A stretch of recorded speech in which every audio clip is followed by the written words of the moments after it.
En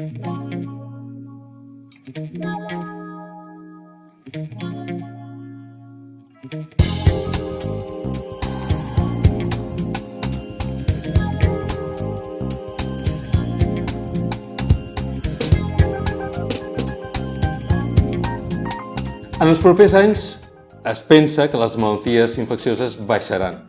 I baixaran bàsicament pel tema de les vacunacions. És a dir, les persones es vacunen més, cada vegada disposem de més vacunes i això farà que les malalties infeccioses en les quals les persones s'han vacunat disminueixin. Per exemple, els exemples clàssics del sarampió, de la rubèola o de la grip. La grip en determinats grups de risc, les persones es vacunen i, per tant, aquestes malalties ja no es patiran. Però, per un altre costat, a llarg termini és possible que algunes malalties que en aquests moments no veiem les comencem a veure per culpa de les migracions, les persones viatgen més, i després pel canvi climàtic, perquè les temperatures pugen. I és possible que algunes malalties que en aquests moments s'estan veient només a Àfrica o a Sud-amèrica les comencem a veure al nostre país. I podria ser que d'aquí uns anys comencem a veure casos de paludisme o casos d'infeccions víriques que en algun cas han sortit en els mitjans de comunicació, com pot ser el Zika, pot ser l'Èbola. És a dir, que podria ser que per un costat baixin, però per un altre costat pugin. Per tant, és una mica un balanç que s'ha de veure què passarà en els propers anys. Però, naturalment, el nostre consell és que les persones s'han de vacunar i si les persones es vacunen, cal pensar que disminueixin el nombre d'infeccions que puguin patir. És a conseqüència d'un abús que s'ha fet dels antibiòtics en els últims anys. I des de fa uns 30 anys nosaltres estem denunciant que s'estan prescrivint molts antibiòtics, s'estan consumint molts antibiòtics, no només perquè el metge els prescriu, el pediatre els prescriu, el metge a l'hospital els prescriu, sinó també perquè els pacients moltes vegades van a la farmàcia o tenen els antibiòtics a casa i pensen que un antibiòtic pot ser eficaç per a qualsevol malaltia infecciosa, fins i tot per una grip o fins i tot per un refredat comú. I això és un problema, perquè els antibiòtics no són eficaços contra infeccions víriques, però tampoc són eficaços contra aquelles malalties que són bacterianes i són autolimitades. Per exemple, casos de faringitis. Les faringitis es poden curar sense antibiòtics la major part de vegades. Per tant, no hem de fer un abús dels antibiòtics, perquè com més antibiòtics donem, com més antibiòtics hi ha en la comunitat, i no només a medicina, també a ramaderia, també a veterinària. Aquests antibiòtics es veuen fins i tot en els aliments. Per tant, com més antibiòtics es prescriuen, més resistències veurem. En aquests moments, els experts de l'Organització Mundial de la Salut diuen que 25.000 persones moren a Europa a conseqüència d'infeccions que són multiresistents. Infeccions multiresistents, la qual cosa vol dir que no tenim armes. En aquests moments, per a aquestes infeccions que són multiresistents, no tenim antibiòtics. La indústria farmacèutica no desenvolupa nous antibiòtics. Per tant, l'única manera perquè aquests antibiòtics siguin en un futur eficaços és fer un ús més racional. Fer un ús més racional dels antibiòtics vol dir que una persona no s'ha de començar a prendre per una infecció qualsevol, sinó que ha de ser el metge el que prescrigui aquest antibiòtic en base a una història clínica i una exploració física que demostri que aquesta persona té una infecció bacteriana.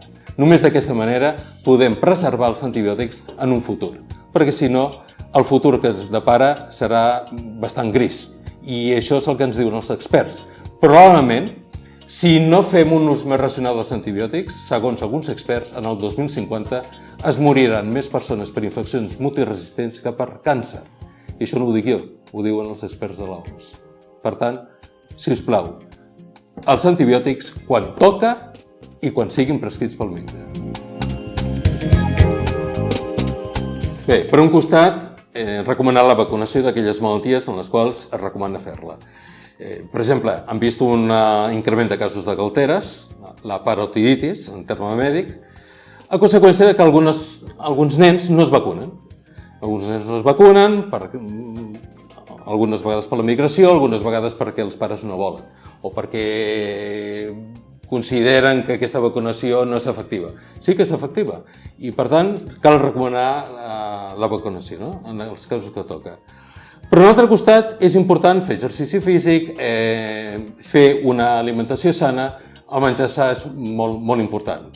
I després, una recomanació que és molt útil, sobretot en infeccions víriques, parlo de refredats, de grips, de rinocinositis, de faringitis, és rentar-se les mans el més freqüentment possible.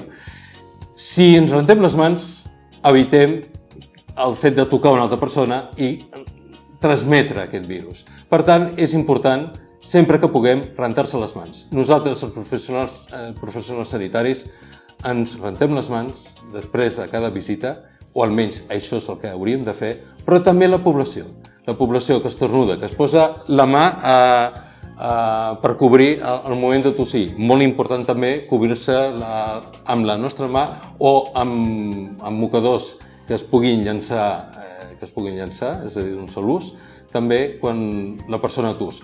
Però després de posar-se la mà per evitar l'exposició d'aquest virus al medi ambient, és important rentar-se les mans. Rentar-se les mans és una mesura útil per prevenir la transmissió dels virus.